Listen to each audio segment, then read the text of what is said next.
Thank you, Ben.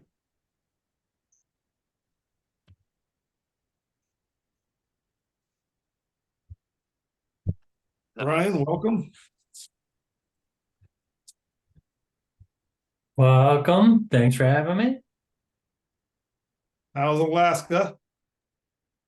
Oh, wonderful. We had snow here for the first time this week, and we had two moose outside our door the other day. Oh, So, wow. yeah, Wow. my wife had to wait for an hour to be able to come in from the car because the moose were in front of the door, and you don't want to get too close. Yeah, yeah, that's not the kind of problem that we're dealing with here in Pennsylvania. Yeah, But what are you supposed to do? You can't chase them away. I don't know. well, you talk to the locals and learn all the best There answers. were there were four people with her. Everybody was just waiting for the moose to move so they could come in the building. Oh my, yeah, yeah. It seems like the right move. I Mhm. was excited when I had my moose sighting. I took a trip to Montana a couple years ago, but it was on the other side of a waterway. It was a nice distance to see a moose. Oh yeah, yeah, that's nice. Hey, Just Christian, good to see you. Hello. Welcome. Hey, welcome, Michael. Welcome, Nancy.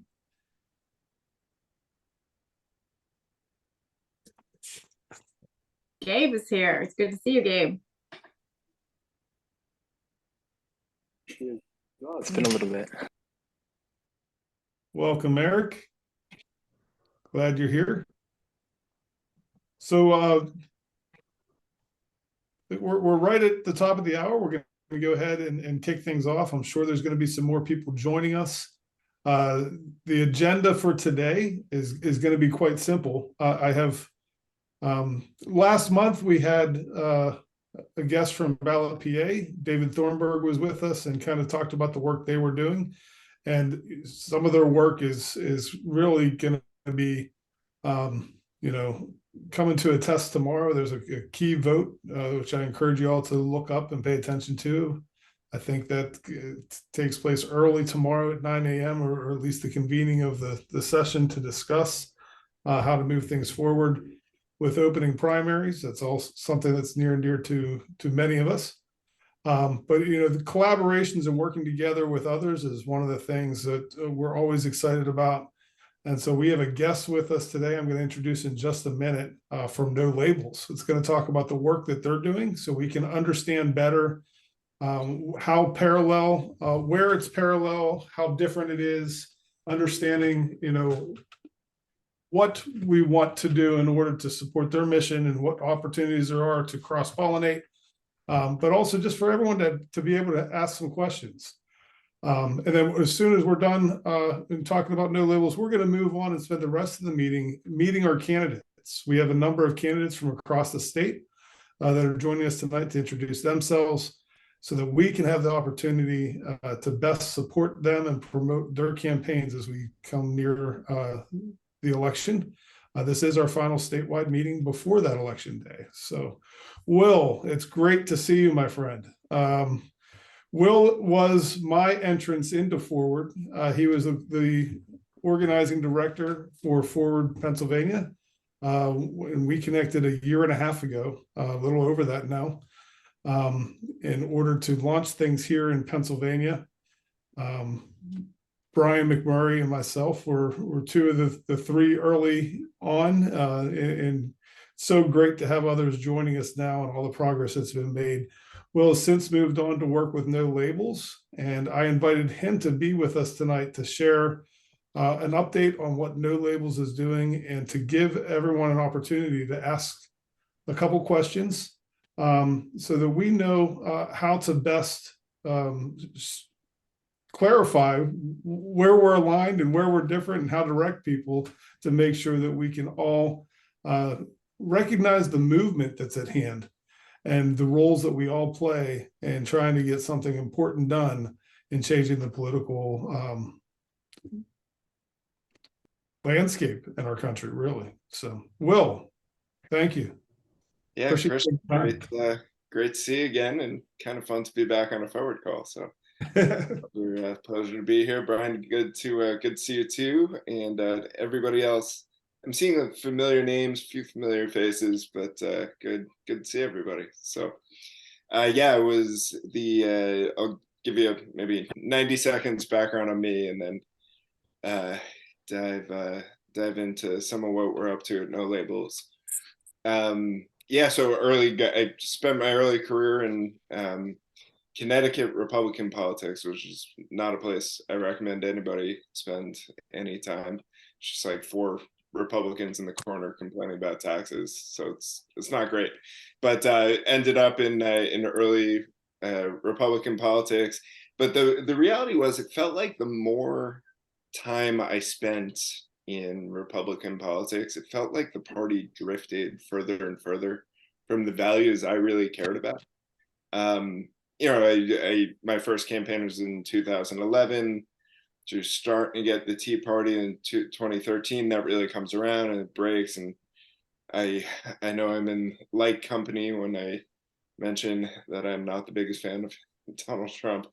And the years went on. Just felt like the party became something more and more unrecognizable and distant from the reasons I joined in the first place. It got so bad that by the time of 2016, I had actually left for Republican politics and was working for a software company called Nation Builder, which I'm sure some combination of people on this call spend a fair amount of time in. And Nation Builder is really oriented around giving leaders the tools to lead. And so that means everything from major presidential campaigns. It also means hyper local Joe Schmo running for Congress, Joe Schmo running for city council, and everything in between, and then also a lot of things not in politics. Anyway, I got to know Andrew Yang quite well. He used Nation Builder in his presidential race. Got to know him and his campaign manager pretty well, and they went off and launched Forward Party, and I was in a state of disillusionment with the party that I had once called home. And Matt Shinners, his former campaign manager and now executive director of Forward, called me up and said, "Hey man, we're launching a new political party." And I said, "You're crazy. Can I join?" So that was my introduction to Forward. And spent 18 months working with you guys, deeply in love with what you're up to and including now. I mean, it's really exciting.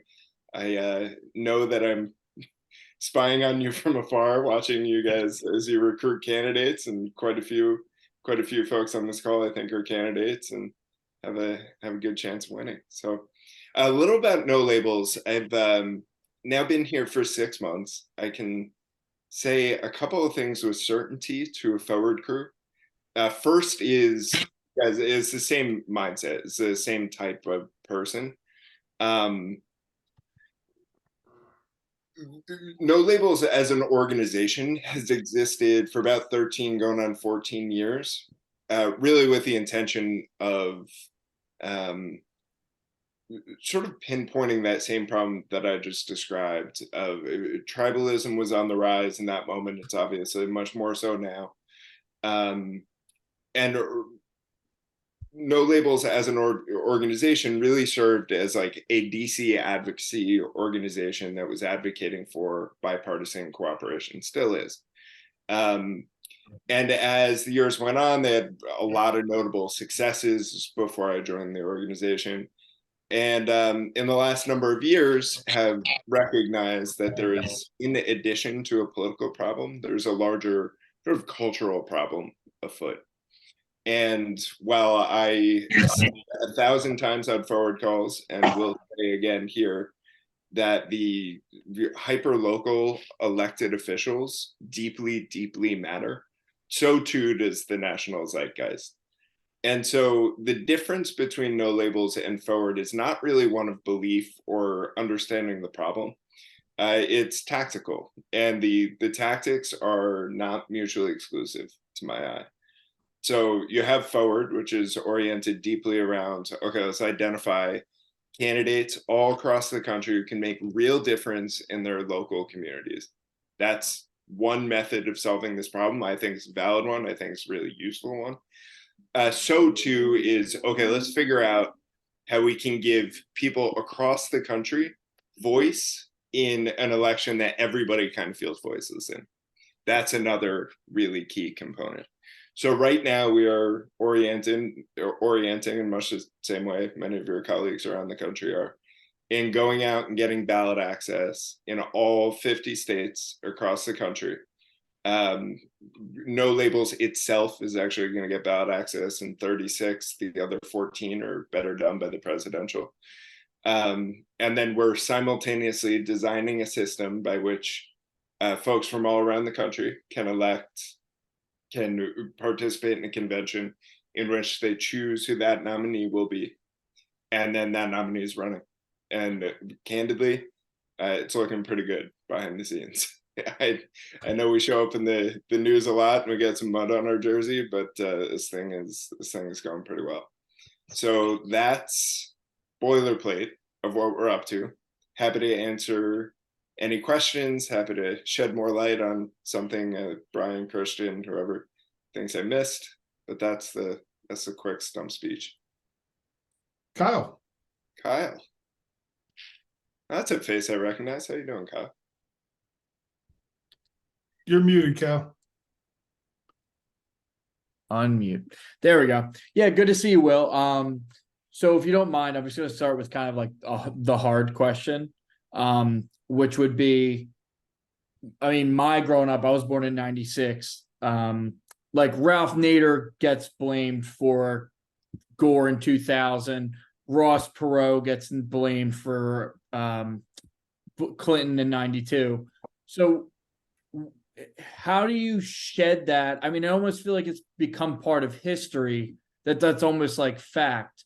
So how do you kind of fight that off, that whoever loses has like whatever political, and obviously we have two big political parties, they want to shed blame from themselves.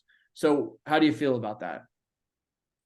Yeah, so it's a really good question. And I think it's perhaps the most important question if you're a discerning member of this kind of coalition of thinking. So a couple things here. So first is spoiler. Like, let's take a second to define what a spoiler is. Spoiler is two things. One, a spoiler can't win. Like this person, by definition, they're not going to win the election. Two, they're pulling overwhelmingly from one candidate as opposed to the other in such a way to inhibit that candidate. Fair definition. Anybody have a critique? We accept that. All right. So you need two things to be true to not be a spoiler. You have a viable path to victory, and you have to pull in the same ballpark from both parties. Cool. So we have polling that shows that right now, without a candidate and without a campaign, we're polling at 24%. So that's the first thing. And by the way, it's in a three-way race. So, 33 to win, obviously, electoral college, but 33 to win, we're at 24 out of the gate. It's pretty good. So that's one item. Second item is you have folks in history who are spoilers. So yeah, the Ralph Nader, Jill Stein, you can make the arguments for these folks. Whether or not the election would have gone the other way is there's reasonable debate to be had there, but the reality is they did actually overwhelmingly pull from one candidate as opposed to the other. You can make the same argument for Gary Johnson, Ron Paul, et cetera, et cetera. Now,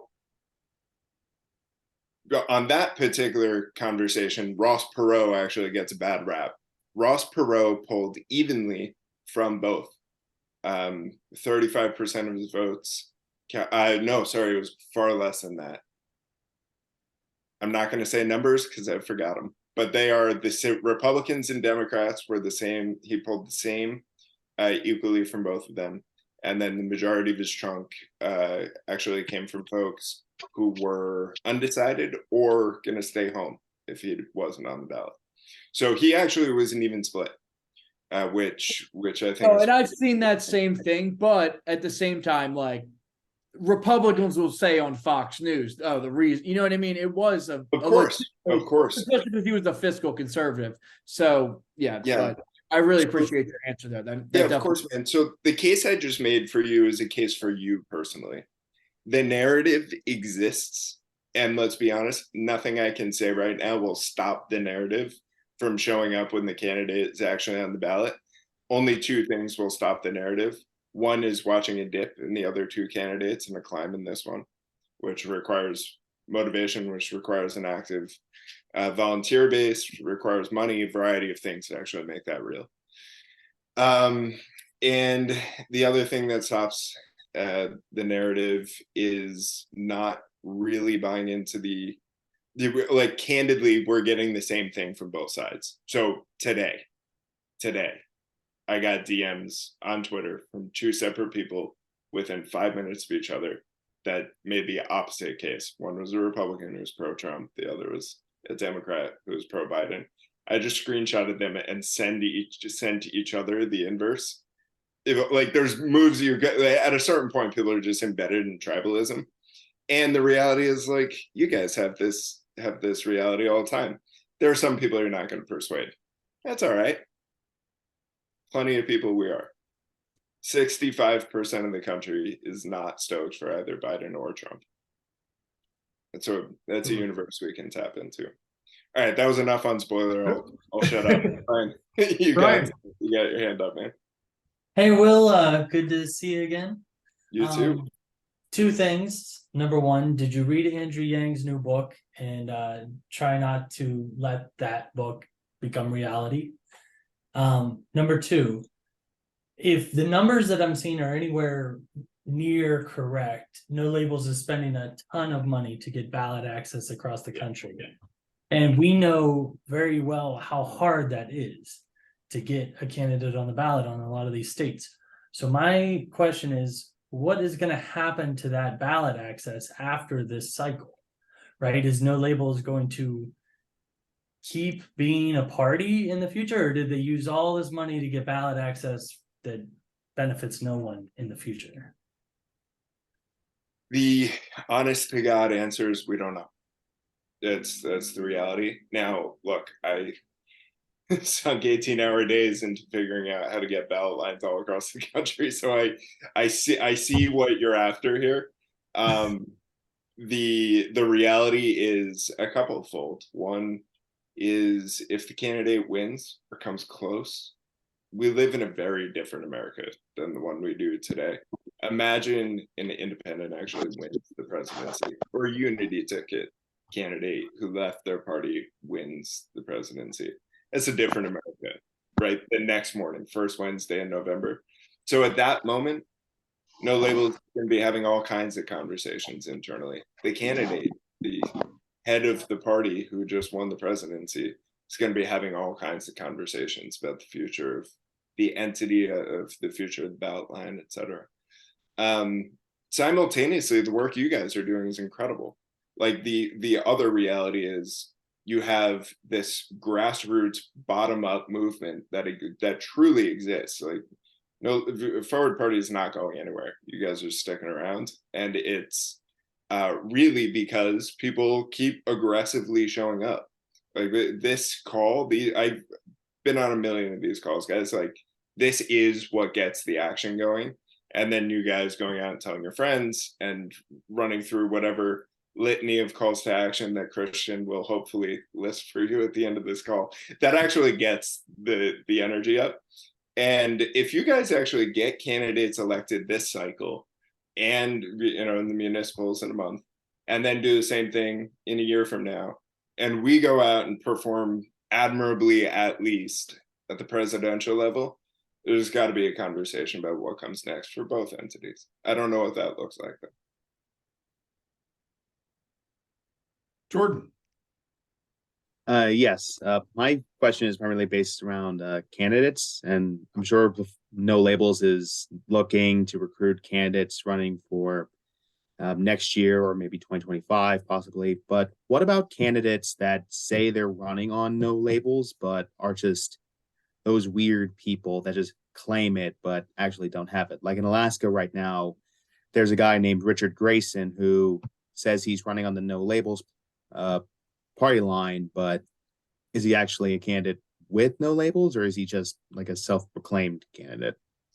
For clarity, we are seeking one office, only one, and it's president. So that piece of it, by the way, tactically, I think that really matters. There's no overlap between what Forward is doing and what No Labels is doing, which to me means there's endless room for collaboration and sharing volunteers and figuring out how to work together where people are aligned and want to. But there's one office that we're running for, and nobody has been announced for that because the process by which the American public choose that candidate hasn't come to exist yet. So anybody who's running on No Labels right now is in for bad news. Okay, we're gonna move on to Rachel, and then after we have Rachel, Nancy, Kyle, after that, we're gonna move on, so we have plenty of time for the candidates, and also Yeah, just. so sorry, I'm Will's being time. long-winded. No, Will, we are so happy to have you here. Please don't apologize. Rachel. Yeah, so we are happy to have you here, and maybe we can have you again. I have a two-parter also about some things you've touched on. So the first part is how you're defining a clear path to victory. So, I've heard that since the beginning of if it's Trump versus Biden only, and only if there's a clear path to victory. And I don't know how that's really defined. Is it just based on polling, or, and then I do have a second part since I know we're short on time.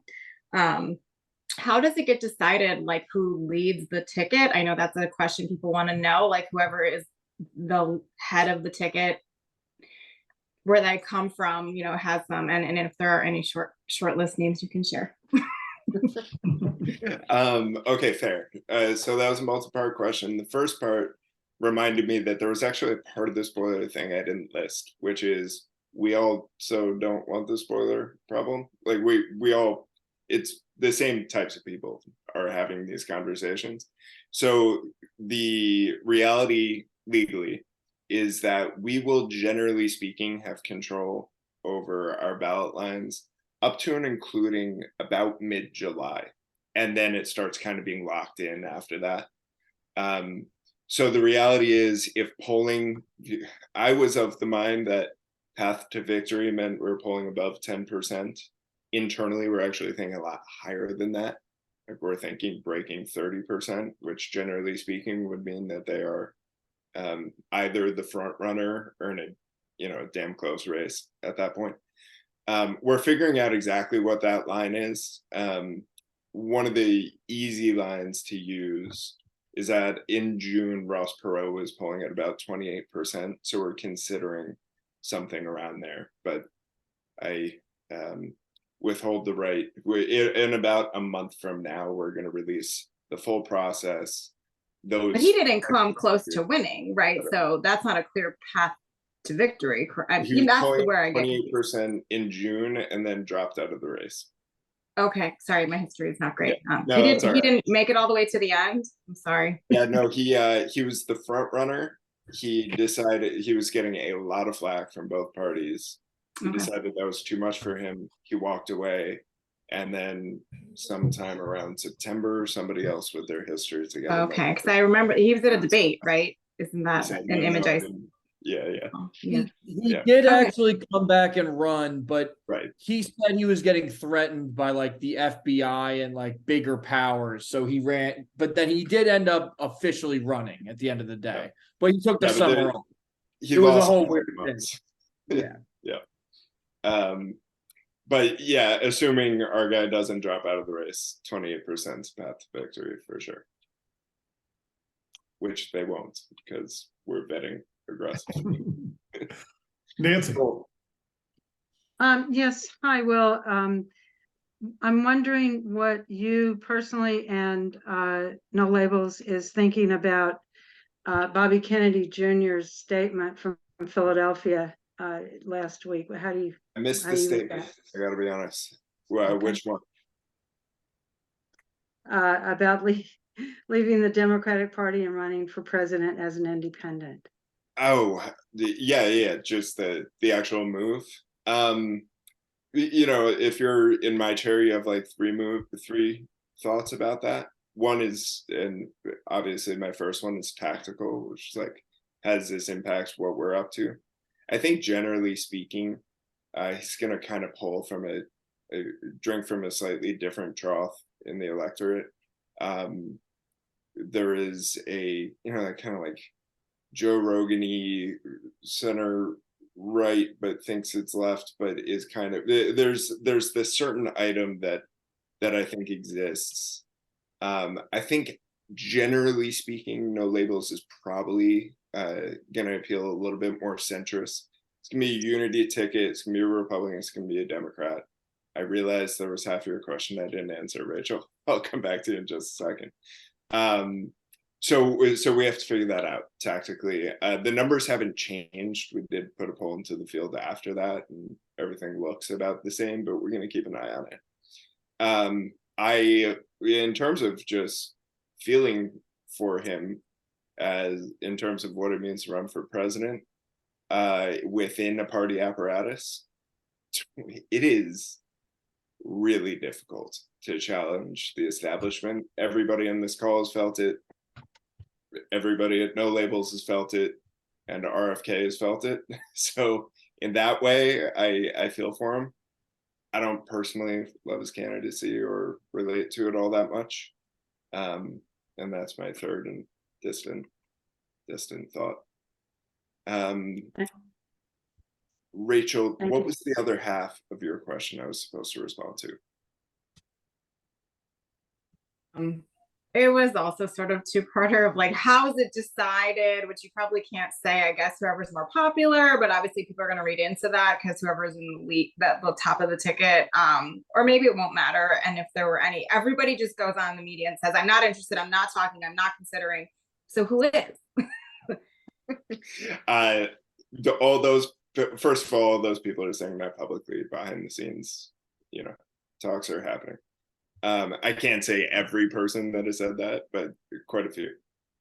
So that's one thing. The other reality is the process is going to be spelled out in much more detail. We're with lawyers figuring out exactly what's bulletproof and making sure that it works really coherently.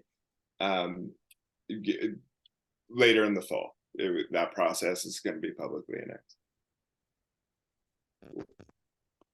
Kyle. Yeah, if you don't mind, if I ask another question. There seems to, in my opinion, to be in like presidential elections, third-party candidates will do better earlier on, but then as it gets close, and especially in an election where we feel like there is a big difference between a Trump presidency versus a Biden presidency. So there's people who are a little bit more liberal or a little bit more conservative as it gets closer. And like, how do you fight that kind of poll? I feel like that's what happens in every time we've had a third party president. Do you know what I mean? Where it's like you're feeling good, but then it starts to look like there's not a path for victory. So people can't like start to go either way. Yeah, that is a challenge, and one that the sorry folks who have to run this campaign are going to have to face. One reality is we are not the campaign. So there is a whole tactical and strategic discussion. I'm sure people who work at No Labels now will end up over at the campaign, but the reality is the campaign itself is going to have to make strategic decisions on how to keep themselves relevant, stay in the race. But if at some point they're polling at 35%, people aren't going to start shouting spoiler and sprint back to their initial camps. I think at that point, they're going to see that there's a real option for a brighter future. And then there's magnetism. Yeah.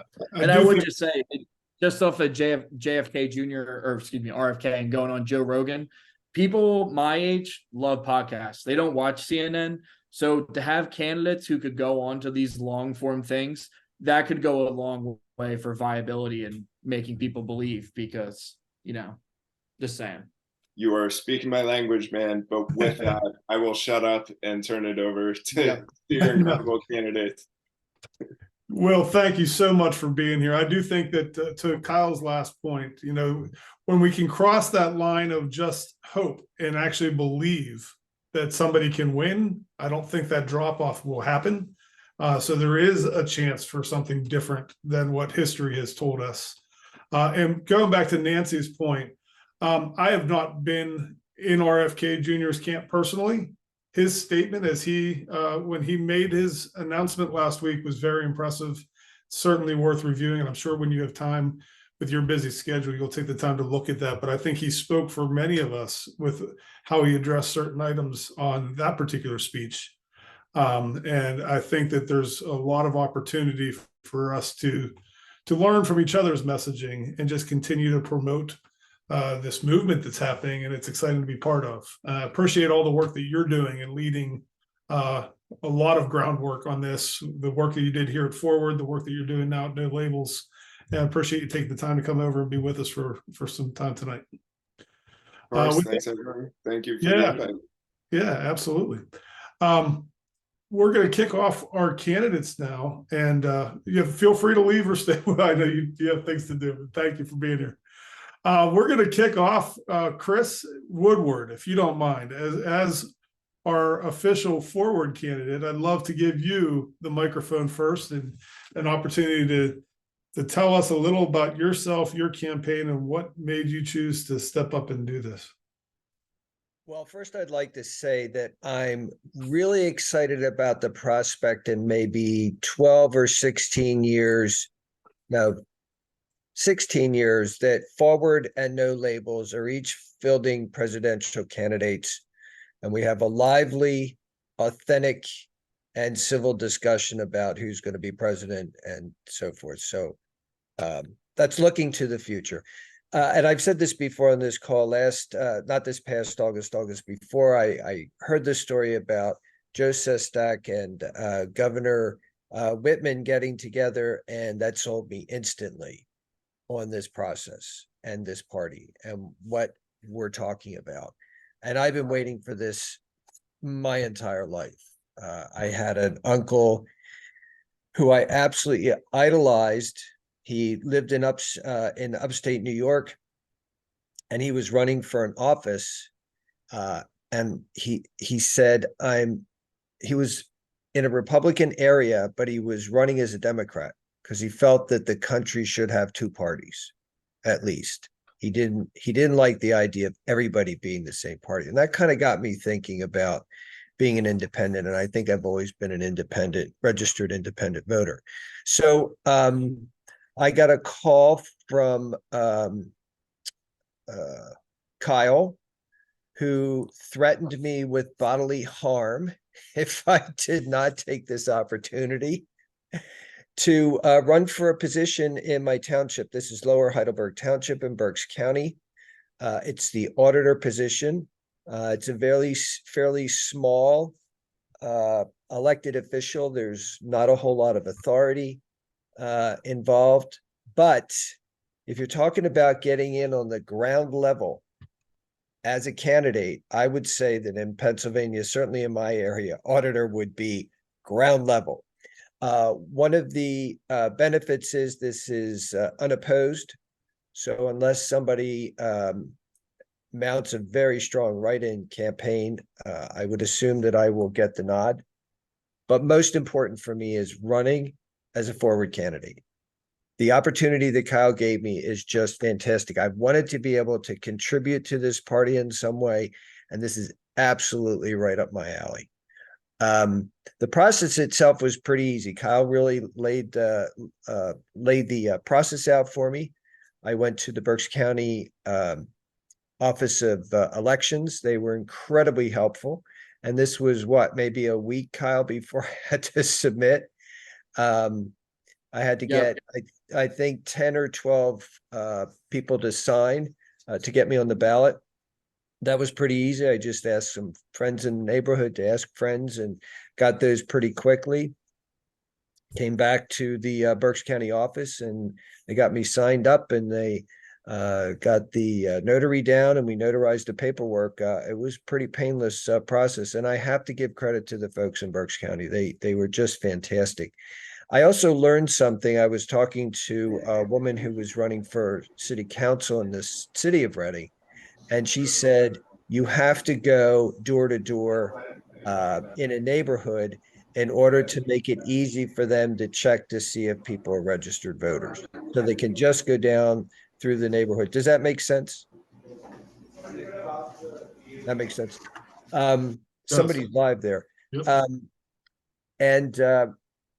so I'm running, I'll have a sign out in front of my house shortly. I don't really need any funding. I think we're gonna spend what, $40, $80 on this, on a couple signs, and that's about it. And I've had the forward party yard sign out for about a week, had it out last year for quite a bit of time. And what my ultimate goal, so the auditor in a class 3 township is required by the state to audit the books, but really at this point in time, these are still fairly complex finances for a township this size. We have a CPA that does that work.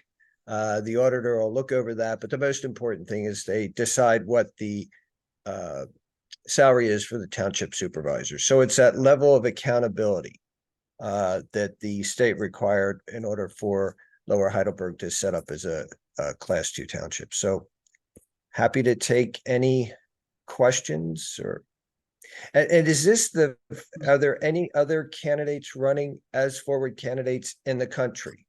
We have some other, well, in the country, I believe there are, but I don't have those in front of me. You're the only one in Pennsylvania, though. So, Great.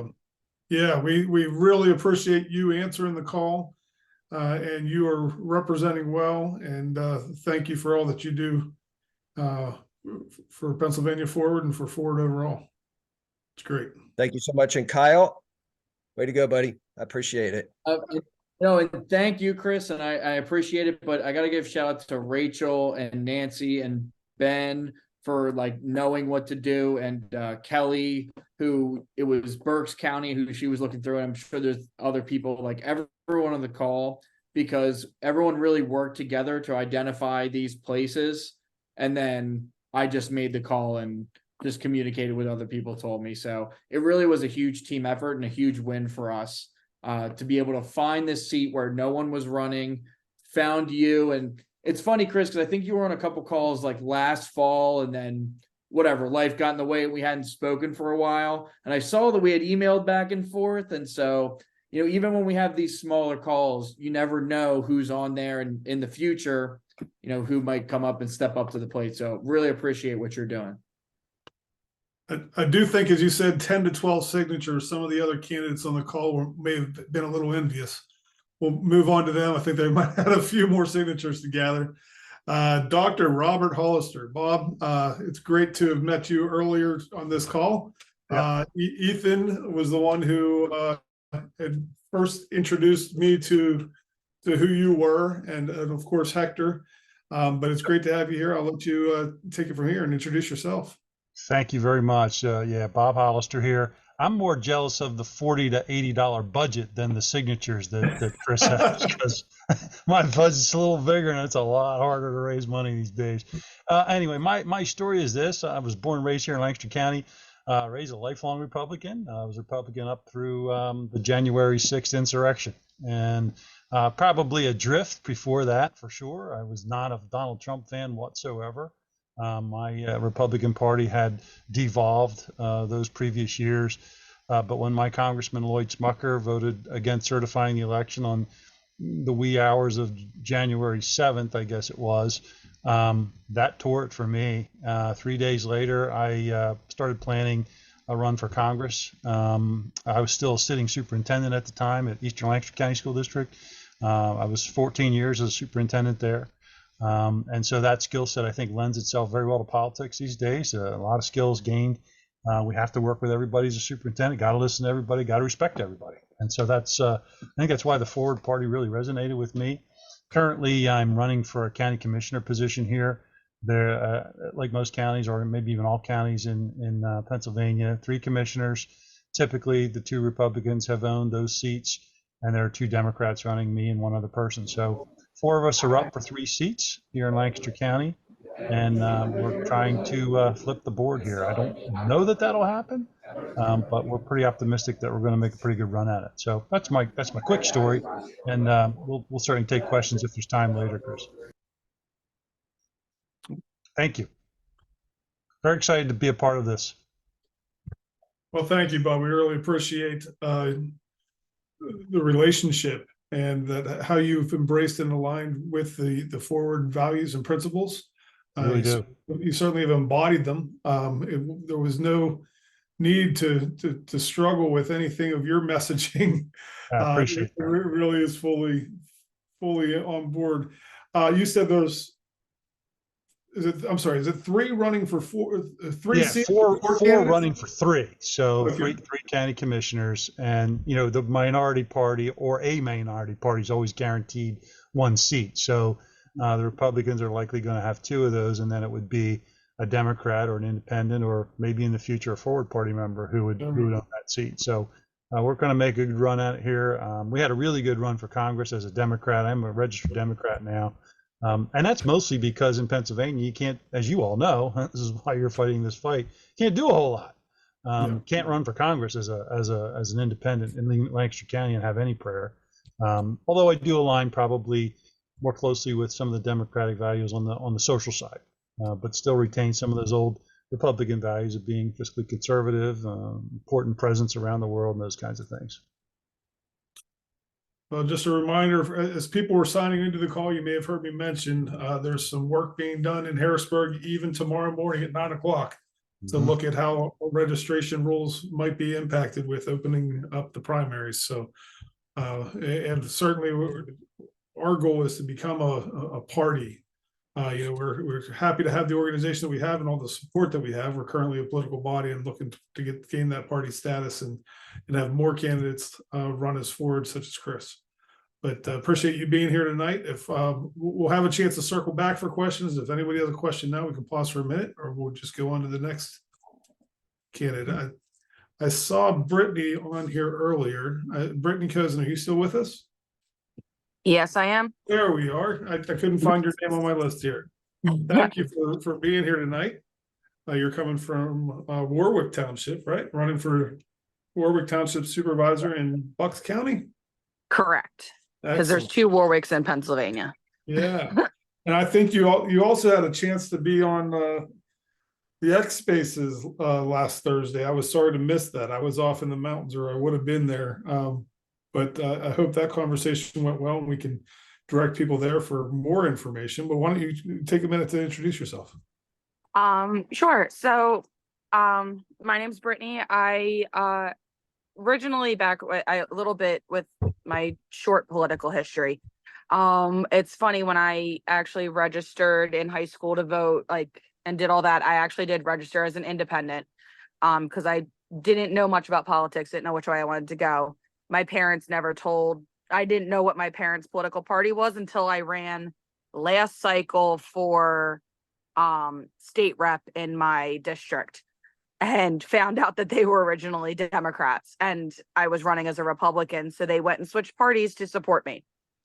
I have since left the Republican Party because Bucks County Republican Party is not appealing at all. I am now a libertarian, registered, and my position, there's 3 township supervisors in my area. They are a staggered race every 2 years. One of them's up for election. My race is the incumbent is retiring. They had put up a Republican candidate to replace him. No Democratic candidate. Saw that as a great opportunity to get a third party candidate into what has been for generations a 3-0 Republican supervisor board. I know full well that I'm not gonna probably win many votes in, if I get in, with passing stuff as supervisor, but my whole goal is to be the devil's advocate for them, and kind of get them really to think outside the box and consider other opinions than just rubber stamping everything.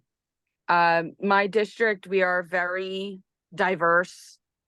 We truly probably are pretty purple in how we go. I found out, I guess, with numbers, with just needing to get signatures. I was initially told 10 signatures. Turned out I needed almost 100 signatures. And if you want anything and don't want any competition, you need to at least triple that. So I got just short of 300 signatures to get on the ballot. And everything's going well. I think my budget is somewhere financially around like goal is like $4,000 ish. Because I need to get advertising out there and everything. I have posters, banners, signs out. I'm doing a commercial, and I'm gonna have an article in our local journal just to kind of get out there and get to everybody. Definitely have the Republican on the ropes. He's definitely concerned. So that's a good thing. Got them waking up. So is it impacting the conversation as he's feeling a little bit of pressure? Is he? he for the longest time he didn't even have a Facebook. I am only 32 years old. I am the age of his daughter. So I kind of forced his hand getting into that social media world that he's very uncomfortable in. I brought him into my wheelhouse, and he's not a fan of it. I have it that I'm having very productive and positive conversations with residents on Facebook and in different groups and different posts. He's just tooting his own horn and looks very awkward on social media. So it's entertaining. Well, it's what a great incentive that for you to respond to the call of just seeing a one-sided representation in the supervisor position, to stand up and say that the rest of the people need a voice too, and to use that as part of your motivation for running, and then to be able to put that pressure to call him out and kind of expose or at least make him vocalize what he stands for is part of what we run for, right? Love to see you win and represent, but if you can structure the conversation differently, and help bring people into the conversation and engage them in the process, that's a huge win too. Yeah, and I'm even pushing a lot of stuff with the township in general because they don't record their meetings and stuff, and I'm like, we need and again it's bringing that I'm in my 30s and they're all well out of touch with technology, bringing in the technology aspect to a lot of our stuff. I'm like, oh, can we record our meetings? Can we like actually get our website up and running correctly? Like these are all things, because part of my own business, my small business I own in the township, is a marketing business. So websites and social media is our wheelhouse. So I'm like, we need to it needs so much help. And I'm like, I can do so much. And I put it out there and people are like, yeah, I didn't notice that our website has that many broken links, or, oh, no one told me about that. And it's just, and all I'm doing is just posting on social media and just like, hey, FYI, by the way, did you know? Well, thank you, Brittany. We appreciate you being involved in running and embracing the forward values as you do so, and we're happy to endorse your candidacy. Appreciated it. Anyone have any questions, or you can hold them for later as well? We'll go ahead and move on and see Jordan. Having a chance to introduce myself to you at the beginning of this call. It's good to meet you and have you here with us. You're running for auditor in Northampton Township, Bucks County. Yes, that's correct. Great. Yeah, there's Northampton Township and Northampton County. Mine is Northampton Township. Okay. Not the county. Not to confuse people. Anyway, my name is Jordan Succi, and I am running under the Democratic Party line. but I am very much happily endorsed by the Forward Party, as that was a party that I got a keen interest in during the 2022 election cycle, as I was the campaign organizer for Ilya Brayman's run for state representative, who was the only Pennsylvania candidate to be endorsed by the Forward Party last year. And that's where I was able to meet some people, which included Kyle and Rachel, who are on the call. Hello, guys, again. And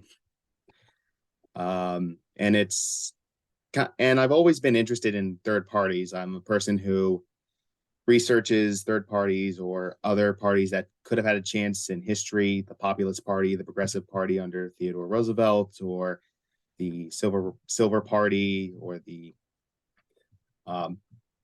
John B. Anderson's independent run in 1980, or Ross Perot even. And I think it is a good thing that we have like these sort of independent candidates candidates that have a more independent mind running, because we need that flexibility, because we're unfortunately so used to all this political bickering left and right. Is like the left's going to do this, no, the right's going to do this. It's just terrible. But I hope to be one of the people to change that, with my main message being that I'm running on a youth message. I'm 24 years old, probably making me the youngest candidate on the ballot line, not just in Northampton, but probably the entirety of Bucks County. And that youth message has absolutely resonated with people, because in Washington, we've seen people like Chuck Schumer or Joe Biden, Mitch McConnell, Chuck Grassley, who have been in power for many decades, and their age has been showing a lot. And when I knock on doors or tell people about my youth message, they're on board that a new generation is here, and we need to get younger people out on the stage. And as I tell people at the doors, we young people to rev up their voices and kick into high gear to get them involved in some way, such as maybe running for office like I am, or maybe getting involved in canvassing or attending an event. And I hope to bring that youth message to the entirety of Bucks County, because regardless of if I win or not, but I hope I win, I hope that the vote totals I get resonates with young people that are just about to graduate high school, going into college, or about to leave home and move on to a new state for their new job, and see that the new generation is here and we're ready to kick butts and take names.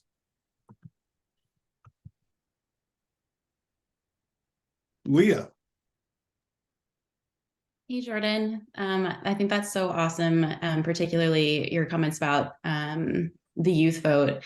I saw Gabe reacting to that too. I'm curious, really for both of you, how do you think we can tap into the youth vote here in Pennsylvania as a party?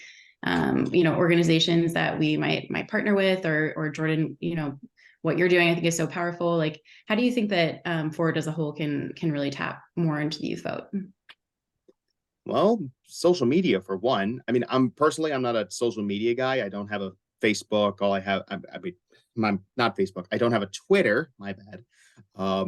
Primarily have a Facebook and an Instagram, but I'm not really a social media junkie. But I'm sure there are a lot of people that know the highest techniques possible when it comes to spreading out their message via social media or podcasts, as everyone's been talking about quite some time ago. But I think another thing is to look at younger people that currently hold a position or are running for a position. Like I mentioned, I'm running for auditor, but I forgot to mention, and I don't know how, is that I am currently a elected judge of elections for one of the Northampton precincts, elected during my senior year at college at St. Joseph's University at the age of 22, making me the youngest elected official in Northampton, but not just Northampton, but probably the entirety of Bucks County.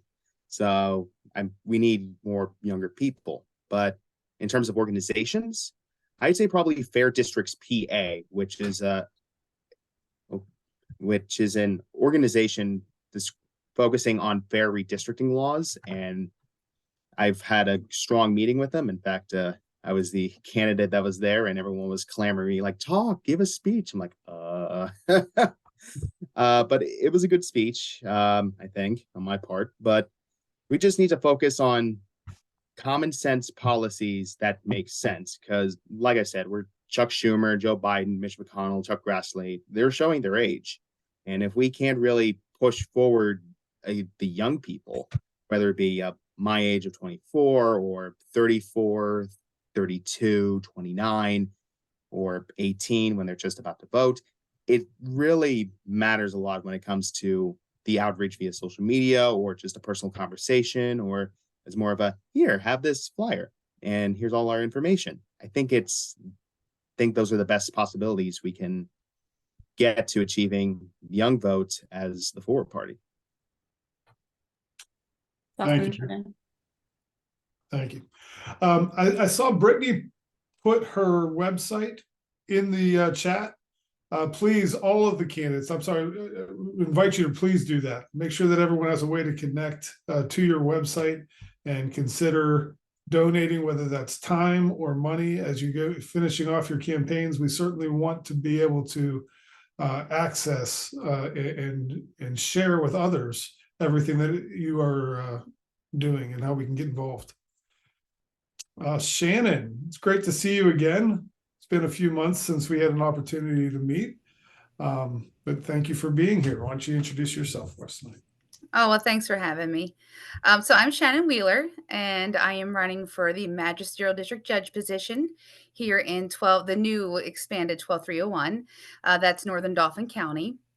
To make a long story short, that was not the intention to begin with, but they did some redistricting to my district at the very last minute. So we kind of had to hustle with some big changes. They made it very difficult for me.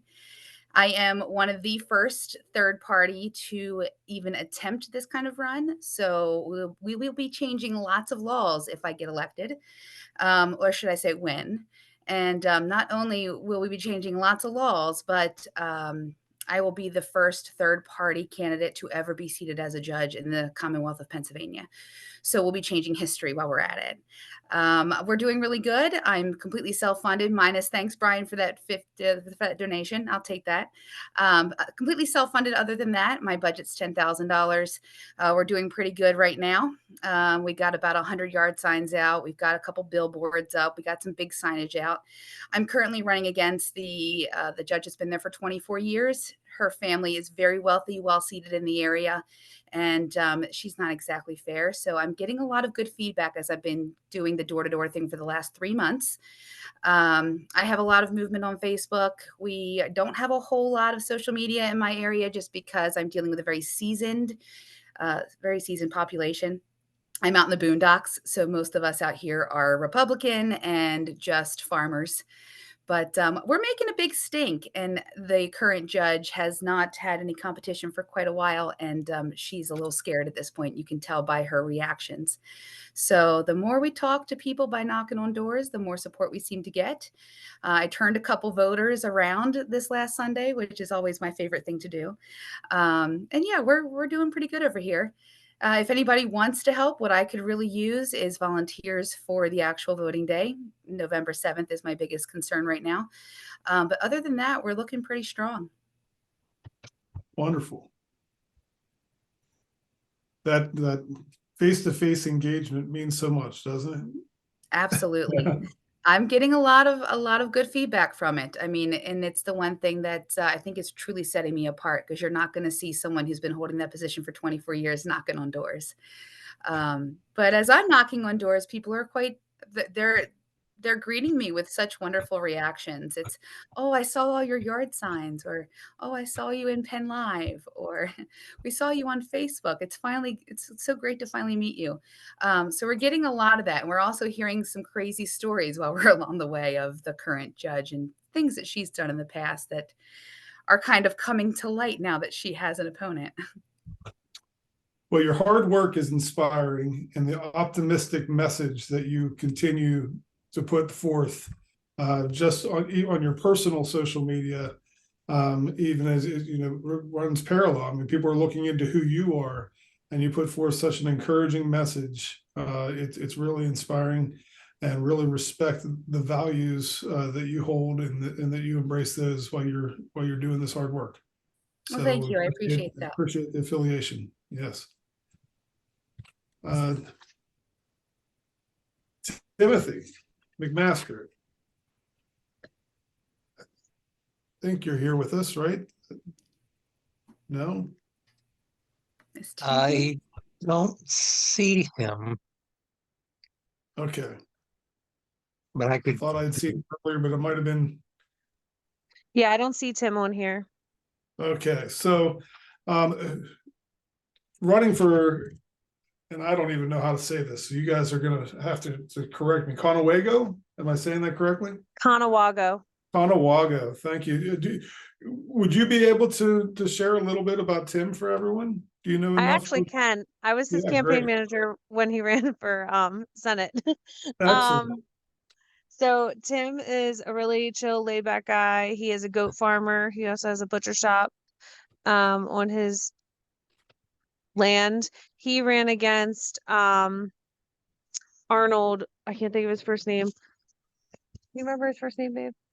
Anyway, he ran in a special election back in 21 when one of the state senators passed away due to brain cancer, I think it was, or aneurysm or something. It was a really tough race. It was a four-way race for that. So he was out there knocking doors, talking to people, jumping from pole to pole sites on election day, and just really doing the grind. That's kind of who Tim is. He is a former professional wrestler. So that's kind of neat. So he really kind of just knows how to really engage people and talk to them and kind of hype them up. He's very informed, and if he doesn't know it, he takes the time to figure it out. He's just a really good guy. And I think he's running for township supervisor.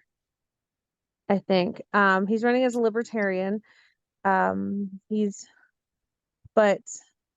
running as a libertarian for now, from what I hear. We haven't talked politics a lot because we had some falling out with former parties between the two of us, but we still talk about personal stuff.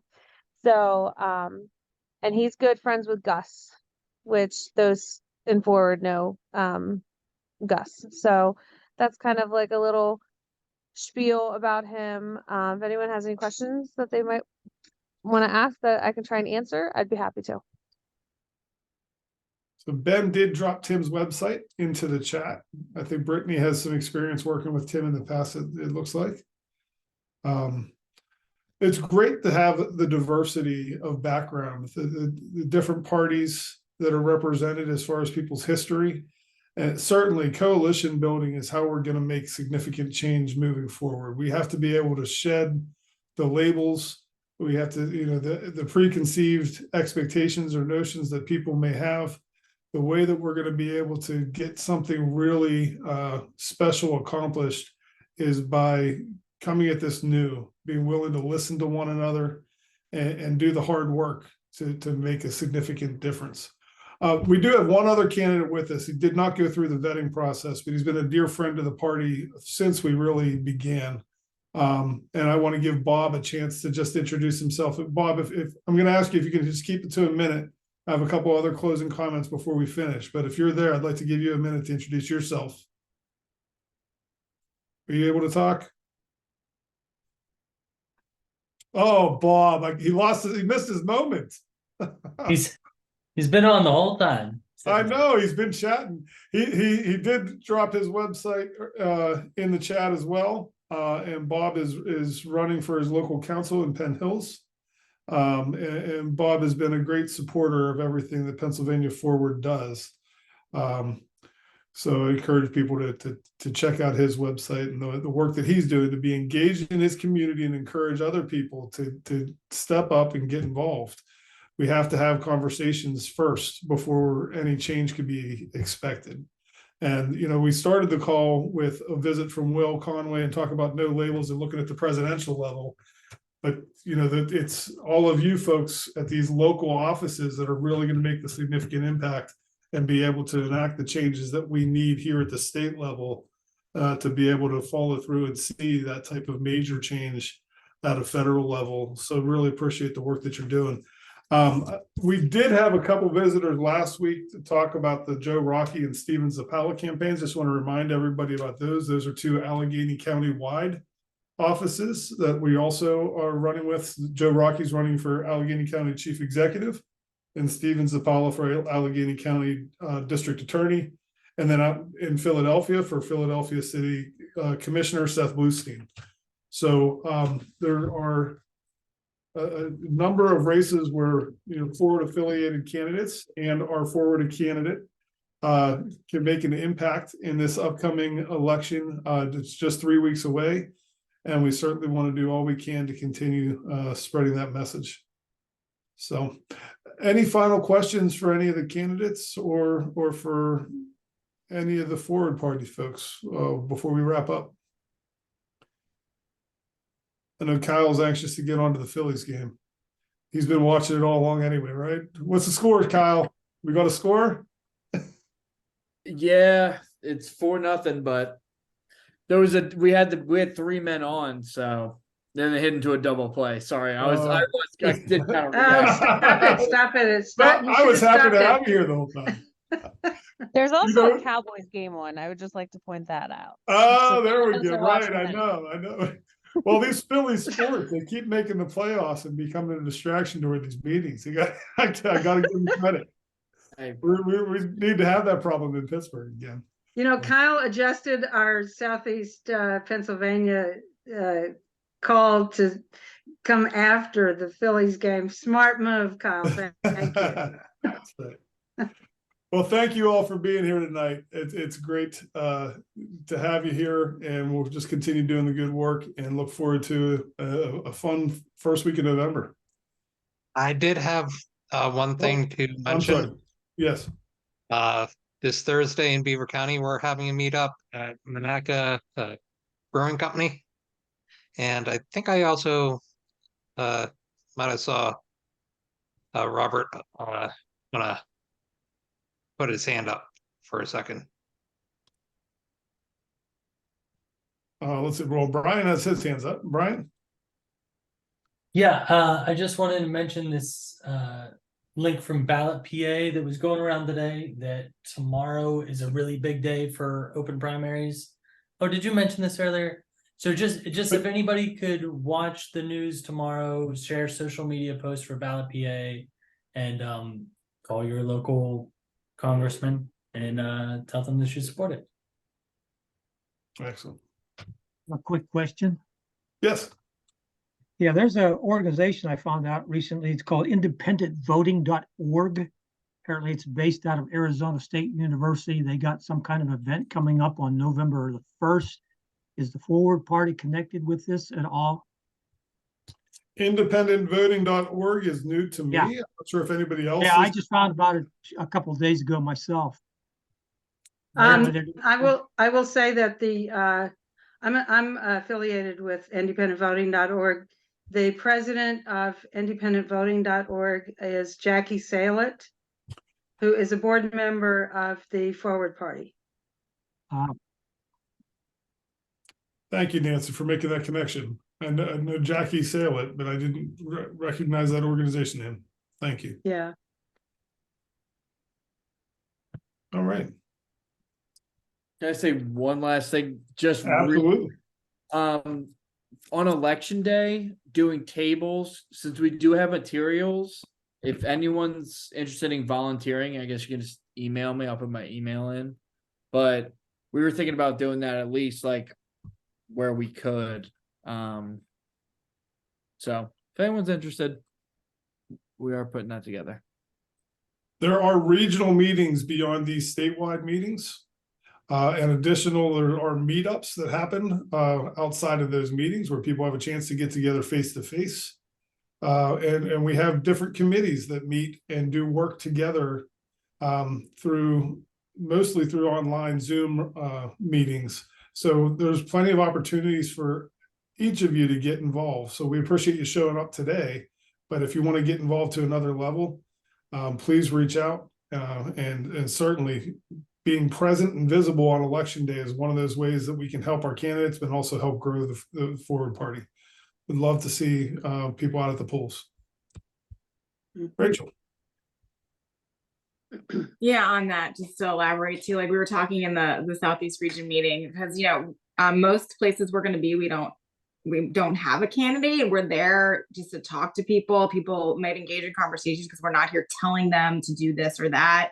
These are people who clearly vote. So, if you have 2 hours or a chunk of your day where you can maybe buddy up with somebody and go to a polling place and just be present if you have forward gear, and wear it. Again, I don't think there's, as long as you're far enough away, I don't think there's restrictions against that. Just to have the conversations in your local community.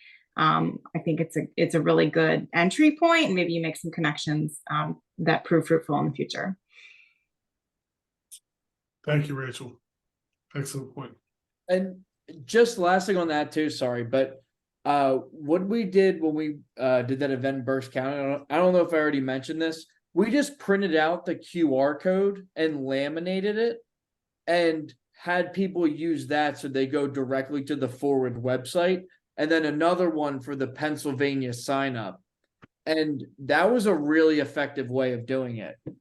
Because then they just get it right on their phone. So instead of using like literature. So makes it easy for anyone to do anything. So Great. Thanks, Kyle. Any other questions or comments before we end the call? All right. It's great to see everyone. Have a good night. Good night. Okay.